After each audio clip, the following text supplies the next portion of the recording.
नमस्कार, आप देख रहे हैं अपना बिहार और आपके साथ मैं हूं विवेक। और खबरों की शुरुआत करते हैं। सबसे पहले जूनियर डॉक्टर्स के हड़ताल की बात। बिहार में जूनियर डॉक्टर्स कल सुबह 7 बजे से हड़ताल पर हैं और स्टाइपेंड की राशि को बढ़ाने की इनकी मांग है। राज्य के 9 मेडिकल कॉलेज के डॉक्टर्स की हड़ताल की वजह से मरीजों की परेशानी बढ़ी हुई है। खासकर कोविड ड्यूटी छोड़कर सभी कार्यों को ठप कर दिया गया है।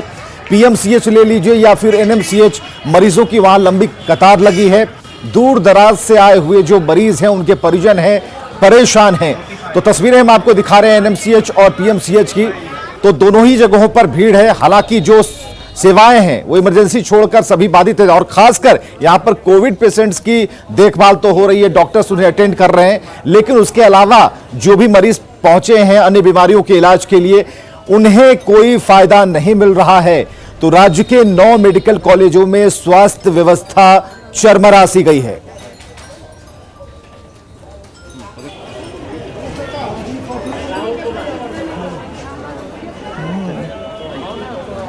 और रजनीश हमारे साथ हमारे सहयोगी रजनीश जुड़ चुके हैं। रजनीश, पीएमसीएच और एनएमसीएच का नजारा हम दिखा रहे हैं। वहां पर मरीजों की लंबी कतार है, लोग जमीन पर बैठ गए हैं, ठंड काफी है और ऐसे में व्यवस्था चरमराई हुई है। जूनियर डॉक्टर हड़ताल पर हैं। आज दूसरा दिन है, नया क्या है?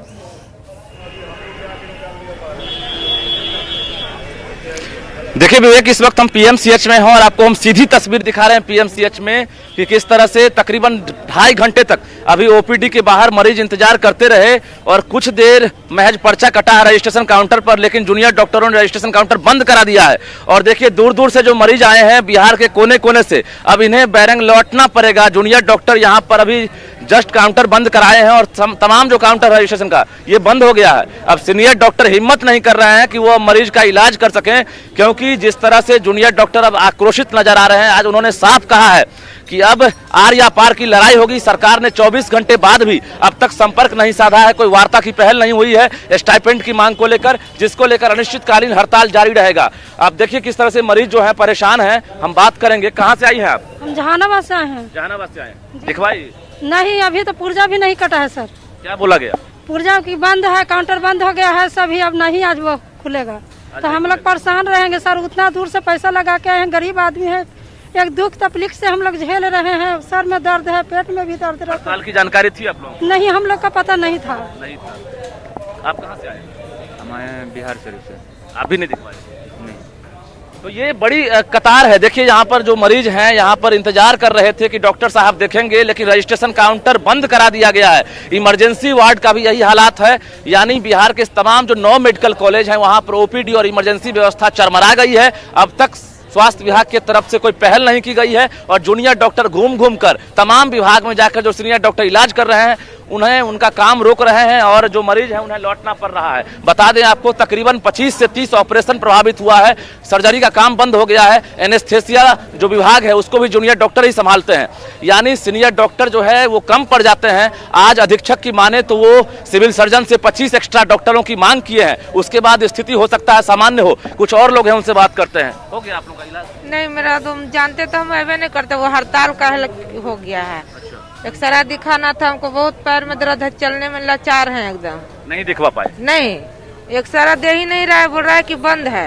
क्या आपको सही लग रहा है कि बार बार कुछ होता है, हड़ताल पर चले जाते हैं डॉक्टर? पता नहीं, हम तो पहली बार सुन रहे हैं कि ऐसा हुआ है। बताइए कहाँ से आए? यही दीघा नदी के से हैं। दिखवाए? कहाँ नॉमिनेशन में पुर्जा नहीं बना रहा है, तब कुछ ही दिखाए हैं। विवेक, जितने लोग हैं देख सकते हैं कि सभी इलाज करवाने के लिए पहुंचे थे, कोई अपने लिए, कोई परिजनों का इलाज। लेकिन विडंबना कहिए कि बिहार के सबसे बड़े अस्पताल में जहां पर पूरी सरकार रहती है वहां पर तमाम जो व्यवस्था है वो ठप नजर आ रहा है। अस्पताल प्रशासन दावा कर रहा है कि व्यवस्था सामान्य है, लेकिन तस्वीरें झूठ नहीं बोलती है और जो मरीज हैं वो गुहार लगा रहे हैं कि कोई तो इलाज कर दो। यानी जूनियर डॉक्टर अब यहाँ पर पूरी व्यवस्था को बाधित कर रहे हैं और सरकार 24 घंटे बाद भी अब तक कोई एक्शन नहीं ले पाई है। जरूरत है वार्ता करने की, पहल करने की। जब तक कोई ठोस निदान नहीं निकलता है तब तक जो बिहार के मरीज हैं उनकी परेशानी और बढ़ती जाएगी। बता दें आपको, जांच का काम, सर्जरी का काम, इलाज का काम तमाम जो काम है वो बंद हो चुका है बिहार के अस्पतालों में। यानी 9 मेडिकल कॉलेज है, वहां पर जो भी पीजी के स्टूडेंट्स हैं वो मांग कर रहे हैं कि आईजीएमएस की तर्ज पर 90,000 रुपया उनको स्टाइपेंड दिया जाए।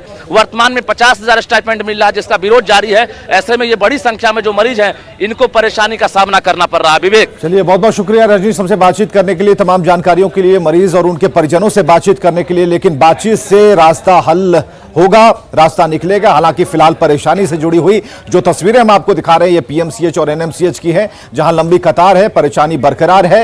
हालांकि जूनियर डॉक्टर्स ये कह रहे हैं कि कोई बातचीत करने अभी तक नहीं आया, थोड़ी बातचीत बढ़े तब पता चले। हालांकि 50,000 से 90,000 की छलांग लगानी है, खासकर स्टाइपेंड को लेकर। बहुत बहुत शुक्रिया रजनीश हमसे बातचीत करिए।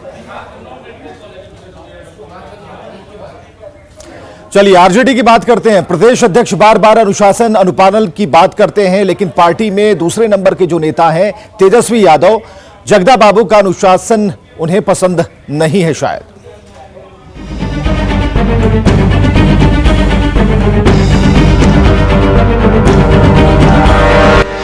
तेजस्वी को पसंद नहीं जगदा बाबू का अनुशासन। तेजस्वी ने तोड़ा पार्टी का अनुशासन। ये हम नहीं कह रहे, तस्वीरें बोल रही है, खुद देख लीजिए। स्थान आरजेडी कार्यालय। कार्यक्रम चौधरी चरण सिंह की 118वीं जयंती पर श्रद्धांजलि सभा। आरजेडी के प्रदेश अध्यक्ष जगदानंद सिंह ने पार्टी के बड़े नेताओं को लाइन में लगा रखा था और अनुशासन का पाठ पढ़ा रहे थे। जो नेता कतार में नहीं थे उन्हें कड़े लहजे में लाइन में जाने को कहा।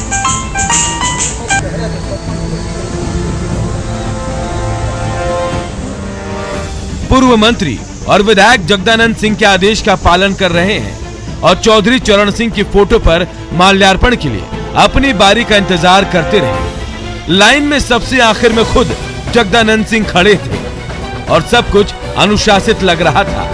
इसी बीच आरजेडी ऑफिस में तेजस्वी यादव की एंट्री होती है। सभी को उम्मीद थी कि तेजस्वी लाइन में जगदानंद सिंह के पीछे खड़े होंगे, लेकिन ऐसा हुआ नहीं। तेजस्वी तेजी से आगे निकले और चौधरी चरण सिंह के फोटो पर माल्यार्पण कर चलते बने।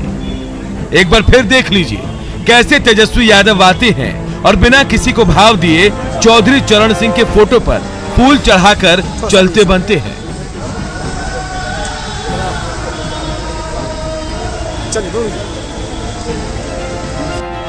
क्या लाइन और क्या अनुशासन। अब सवाल यह है कि क्या ऐसे पार्टी में अनुशासन कायम होगा और क्या तेजस्वी यादव पर पार्टी का अनुशासन लागू नहीं होता।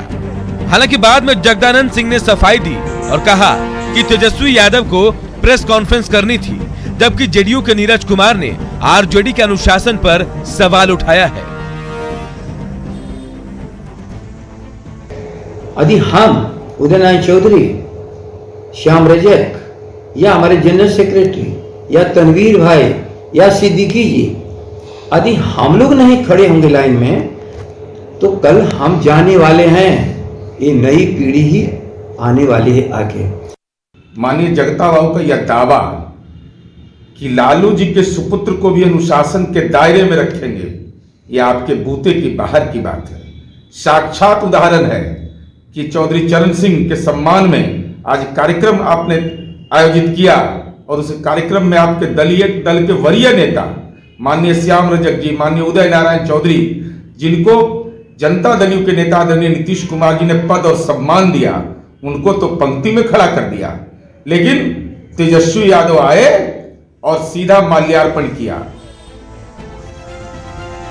नीरज कुमार के आरोप को अगर गंभीरता से ना भी ले तो ये तस्वीरें चीख चीख कर कह रही हैं कि पार्टी के दूसरे सबसे बड़े नेता तेजस्वी यादव ही जगदा बाबू के अनुशासन के पाठ को पलीता लगा रहे हैं। न्यूज़ 18 के लिए पटना से शैलेंद्र साहिल की रिपोर्ट।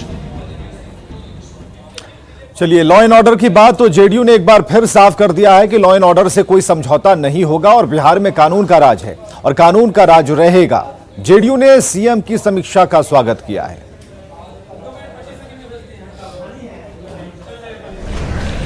और सवाल खड़ा होते रहेंगे, लेकिन बिहार की सरकार और बिहार के मुख्यमंत्री जिस स्तर पर काम शुरू किए हैं और उनकी नीयत बिल्कुल साफ है कि राज्य को किस तरह से चलाना है, राज्य में किस तरह से विधि व्यवस्था कायम करना है, उसके लिए समय समय पर अधिकारियों को निर्देश देना, समीक्षा करना अनिवार्य है, जो काम मुख्यमंत्री जी कर रहे हैं। और मैं समझता हूँ कि बिहार में जिस तरह से कानून का राज स्थापित करना चाहते हैं, उस दिशा में मुख्यमंत्री जी लगातार पहल कर रहे हैं।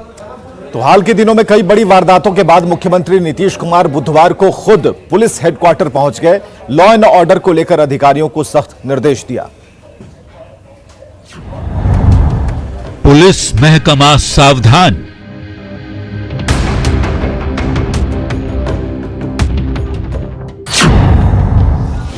अब सिर्फ समीक्षा से नहीं चलेगा काम।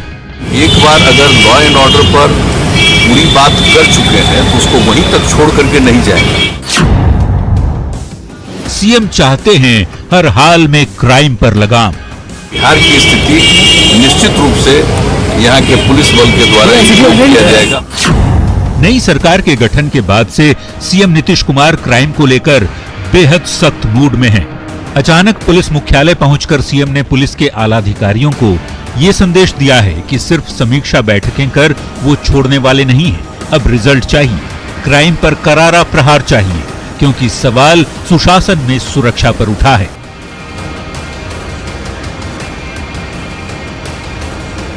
आज हम जानबूझ करके आए हैं और हम कोशिश करेंगे कि आते रहे कई बार।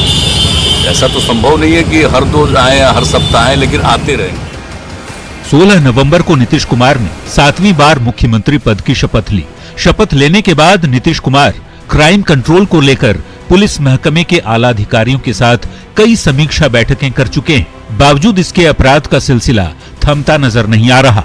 हाल के दिनों में घटी वारदातों पर यदि नजर डालें तो गोपालगंज में जेडीयू विधायक के नजदीकी की हत्या कर दी गई, नालंदा में जज पर अपराधियों ने हमला किया, छपरा में पूर्व विधायक के बेटे की हत्या कर दी गई, पटना के 2 व्यवसायी भाइयों का अपहरण कर लिया गया, सासाराम में पेट्रोल मालिक की दिन दहाड़े हत्या हो गई, दरभंगा में दिन दहाड़े 5 करोड़ का सोना लूट लिया गया, बेगूसराय के बैंकों में लूट की बड़ी वारदातें हुई और मंगलवार को पटना के फुलवारी शरीफ से युवती का अपहरण कर लिया गया।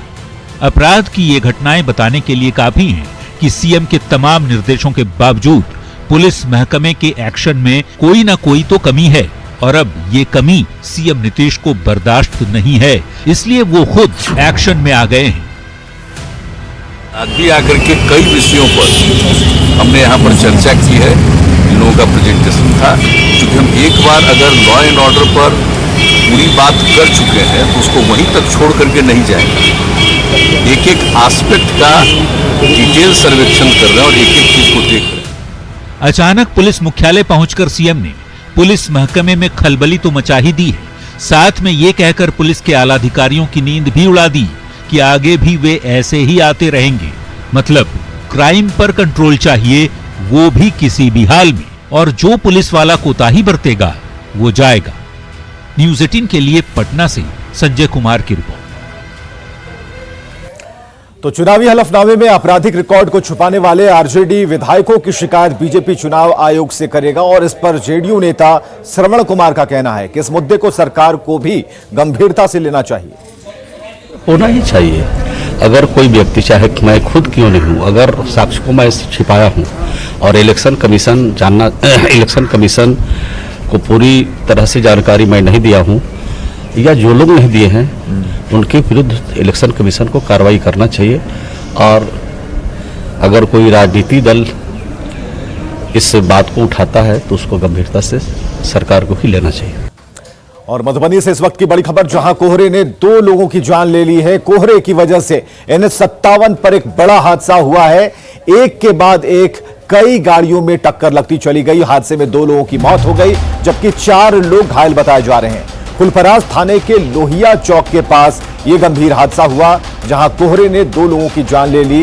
कोहरे की वजह से NH57 पर एक बड़ा हादसा हुआ है। मधुबनी से हम खबर बता रहे हैं, एक के बाद एक कई गाड़ियों में टक्कर लगती गई और 4 लोग गंभीर रूप से घायल हैं। हादसे में 2 लोगों की मौत हो चुकी है।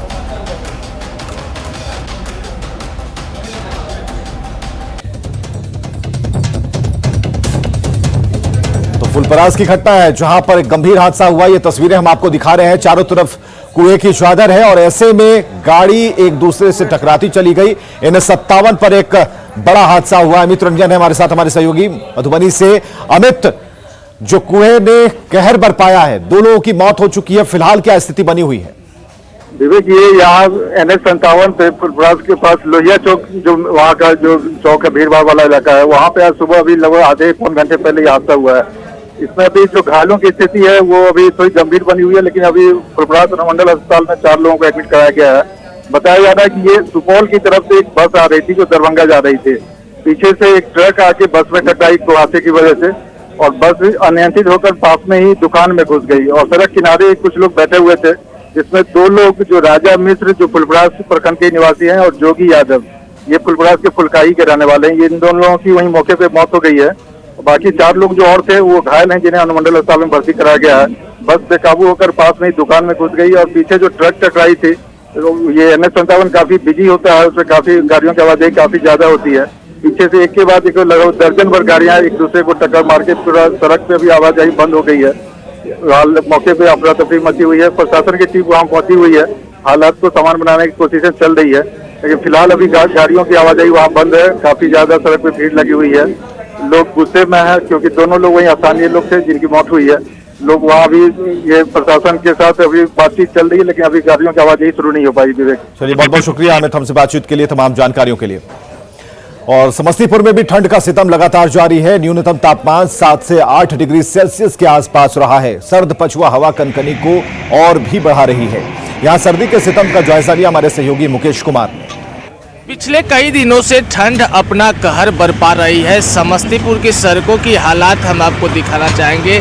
इस समय सड़कों पर जितनी गाड़ियों की तादाद रहनी चाहिए वो तादाद यहाँ पर कम दिख रही है। और सड़कों पर स्थिति ये है कि शहरी इलाकों में कुहासे कम हैं, लेकिन ग्रामीण क्षेत्र जो है वहाँ पर कुहासा काफ़ी देखने को मिल रही है। और यहाँ पर जो इस सुबह का वक्त है, लोग धीरे धीरे घर से निकल रहे हैं। ये समस्तीपुर का सदर अस्पताल का इलाका है। लोग चाय के दुकान पे पहुँच रहे हैं। और यहाँ पे हम आपको स्थिति दिखाना चाहेंगे कि सुबह के समय लोग यहाँ पर निकले हैं, चाय पीने के लिए यहाँ पे आ रहे हैं। और कुछ लोग यहाँ पर हैं जिनसे हम जानना चाहेंगे कि ये ठंड का मौसम कैसा है। जी बताइए। ठंड तो बहुत है, कनकनी से हालत खराब है। हाँ, इससे बहुत ज़्यादा है, वो घर से लोग निकल नहीं पाता। कैसा मौसम है यहाँ पे? कैसा मौसम है? ठंड है। ठंड है। से आ रहे हैं यहाँ से मोरदीबा। क्या करते हैं? काम करते हैं। काम करने जा रहे हैं। कहाँ जा रहे हैं? नरघोगी। तो कह सकते हैं कि समस्तीपुर में भी जो न्यूनतम तापमान है 8 से 9 डिग्री के बीच रह रही है और ठंड का सितम लगातार जारी है। Mukesh Kumar, news 18 network, Samastipur. उत्तर और दक्षिण बिहार की तुलना सीमांचल में ठंड कम पड़ती जा रही है, लेकिन इस साल यहां भी भीषण ठंड पड़ रही है। ठंड के कारण बड़ी संख्या में लोग मॉर्निंग वॉक के लिए नहीं आ पा रहे। पूर्णिया में ठंड के हालात का जायजा लिया हमारे सहयोगी प्रवीण ने। ठंड काफी बढ़ गया है और मैं अभी मौजूद हूं पूर्णिया के सबसे बड़े मैदान रंगभूमि मैदान में। यहां बड़ी संख्या में लोग मॉर्निंग वॉक के लिए आते हैं, लेकिन अभी इसकी संख्या काफी कम है। हमारे साथ यहाँ मौजूद हैं कुछ लोग जो कि मॉर्निंग वॉक करने के लिए आए हैं। आइए हम बात करते हैं इनसे कि क्या हालत है ठंड की। ये बताइए कि क्या स्थिति है, आप लोग मॉर्निंग वॉक करने आते हैं? जी नहीं, हम लोग तो आर्मी का तैयारी करने यहाँ आते हैं। अब इतना ठंडा है, मॉर्निंग वॉक करने बहुत कम लोग आ रहे हैं यहाँ पे। प्रशासन की तरफ से कोई सुविधा भी नहीं दी जा रही है, इसलिए जनसंख्या कम हो रहा है मॉर्निंग वॉक करने वालों की। क्या नाम है आपका? मिक्कू यादव। अच्छा, आप बताइए कैसा है ठंड यहाँ? ठंड काफ़ी ज़्यादा है, बहुत ज़्यादा ठंड। आने में कठिनाई भी होती है, मतलब फिर भी, लेकिन सेहत के लिए बहुत ही ज़्यादा लाभदायक है, इसलिए आते हैं मॉर्निंग वॉक के लिए। अभी पहले की तुलना में अगर बात करें तो कितनी संख्या है मॉर्निंग वॉक करने, कितना परसेंट घटा है? लगभग 40% के आसपास आदमी बहुत मतलब कम संख्या में आने लगे हैं। बहुत लोग अब नहीं आ रहे हैं। बहुत ही ज्यादा लोग नहीं आ रहे हैं अब। या प्रशासन की तरफ से कोई व्यवस्था कोई व्यवस्था नहीं, यहाँ तो पानी सबकी सुविधा भी नहीं है। तो ये यहाँ के लोग हैं और इनका कहना है कि ठंड काफी बढ़ गई है, जिस कारण से कि लगभग 40% आदमी भी अब मॉर्निंग वॉक के लिए नहीं पहुँच पा रहे हैं, क्योंकि ठंड का भी मौसम है, कोरोना भी है और ऐसे हालात में मॉर्निंग वॉक करने वालों की संख्या काफी घटी है। प्रशासन के तरफ से जो समुचित व्यवस्था होनी चाहिए वो व्यवस्था यहाँ पे नहीं है। ऐसे में ज़रूरत है कि प्रशासन की तरफ से अलाव की व्यवस्था हो, ताकि जो लोग हैं, जो गरीब हैं, जो रोजमर्रा के कामगार हैं, उन्हें राहत मिल सके। कुमार प्रवीण, न्यूज़ 18 पूर्णिया। और दरभंगा में आज सुबह से ही धूप खिली है, जिसके कारण आज कोहरा नहीं है। एयरपोर्ट पर विमान समय पर पहुंच रहे हैं। दरभंगा एयरपोर्ट से आज के मौसम का हाल बता रहे हैं हमारे सहयोगी विपिन कुमार दास। दरभंगा में आज ठंड का असर कम दिख रहा है और अगले सुबह ही जो है यहाँ मौसम साफ हो गया है। आप देखिए, हम अभी दरभंगा एयरपोर्ट पर हैं। लोग सुबह से ही यहाँ पे जो है आना शुरू हो गए, चूँकि दूर दूर से लोग आते हैं, इसलिए यहाँ सुबह से ही लोग आ गए हैं जो जिन्हें बाहर जाना है। 2 दिन पूर्व जो है यहाँ से फ्लाइट कैंसिल हुई थी, लेकिन अभी लगातार कल भी जो है 3 उड़ानें यहाँ से उड़ी है। उसके बाद जो है मौसम आज बहुत साफ है, ठंड का असर भी जो है बहुत कम है। हमारे साथ कुछ लोग हैं, क्या है आज ठंड का? आज ठंडे कम है, आज बहुत ही ज़्यादा ठंड है, धूप भी निकला हुआ। राहत लगता है? राहत लग रहा है, राहत लग रहा है, आज ठंड का राहत लग रहा है। सुबह सुबह कुहासा हो जाता था? हाँ, जो आज कुहासा नहीं है, आज ओस नहीं गिरा हुआ है। तो आज कुहासा भी नहीं है। आप देख सकते हैं अमूमन जो है हम ये एयरपोर्ट ऐसे जो NH है उसके बगल में है, लेकिन हाईवे भी जो है पूरे जो गाड़ी आ जा रही है। तो इस तरह कहें तो आज जो है ठंड का असर दरभंगा में बहुत कम है।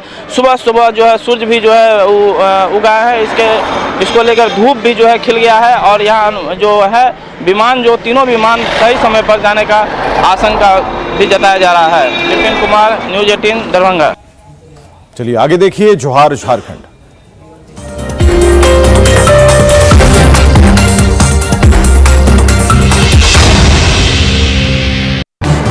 इस न्यूज हेडलाइंस